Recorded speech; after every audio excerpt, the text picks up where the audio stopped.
3 weeks ago, na-post ko itong problema ko sa FB group. At ito ang ilan sa mga suggestion ng ating mga kapadyak. Sirang spring, dapa ng mga poles, hubs bearings, cassette, kulang sa linis, etc. Kaya para malaman natin ang totoong problema at solusyon, ay dadaling ko na rin siya sa bike mechanic. Gandang araw mga kapadyak. May dadaling nga pala akong pasyente sa Quiapo. May sakit kasi ngayon ng bisikleta ko. Hindi ko alam kung sa hub ba o sa cogs ang problema. Kaya mas mabuting ipa-konsulta ko na lang siya sa espesyalista. Sana wala namang mangyari reseta dahil pang consultation fee lang ang daldala ko. Pinakay ko na pala itong buong bike para kapag maayos na siya, pwede ko na siya mapadyakan pauwi. Nakatipid na nga sa pamasahe, pumasok naman sa pagpapagamot. Dito sa Clark Kane Bicycle Center Quiapo ko dinala ulit ang bisikleta ko at same mekaniko pa rin ang nag-check. Pagbakas ng cogs, axle at free hub, ay tumambad na sa amin ang problema.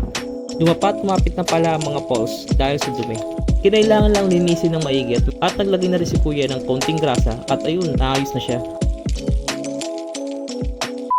Pagkatapos kong magpa-outpatient consultation ay sinamahan ko naman ang kuya ko mag-shopping galore ng mga pyesa niya sa Bisikleta Manila. Bago ako magpaalam, shoutout muna sa mga sugid nating mga followers at kapadyak.